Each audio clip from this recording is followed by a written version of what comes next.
A recent study has found that Alberta families and individuals are already falling behind in their finances, revealing that 49% of Albertans have experienced immediate income reduction. So Jasmine Marra from Bromwich+Smith joins us this morning to discuss those findings. Good morning. Morning.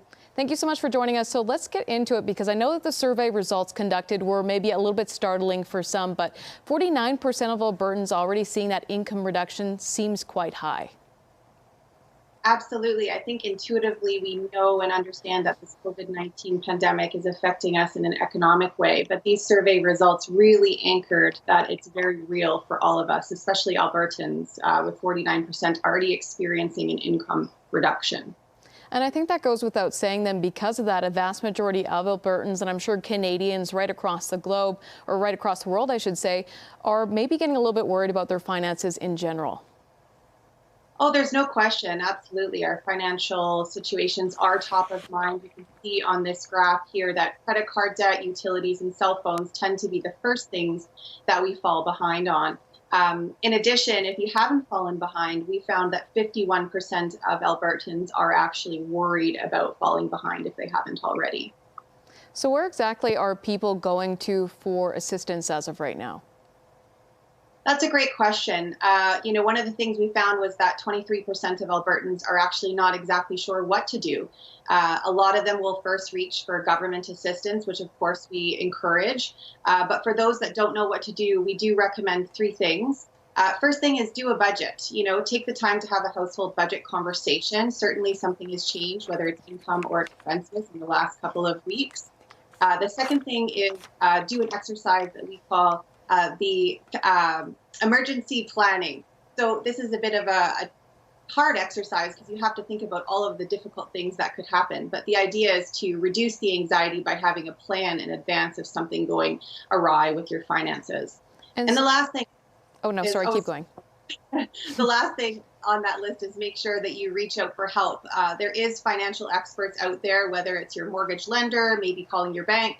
And if you're really having trouble with your payments, make sure that you reach out to a licensed insolvency trustee like Bromwich+Smith, who can talk to you about your restructuring of your debt options. Yeah, I think that's some really good advice. And you're also advising people to really reach out, because a lot of people are going through the same thing right now, and there really shouldn't be any shame behind it.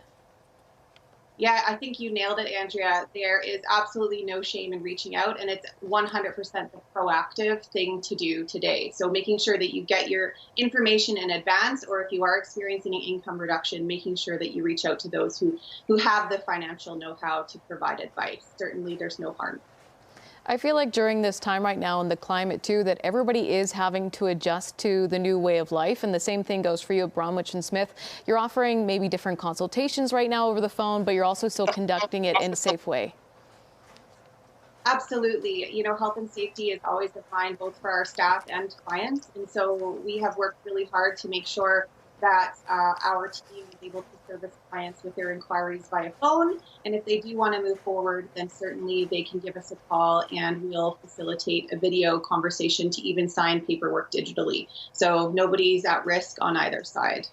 There is a lot of anxiety right now surrounding this, and I think that is understandable. What would your first piece of advice be to maybe people at home to try and limit some of that anxiety they're feeling around their finances?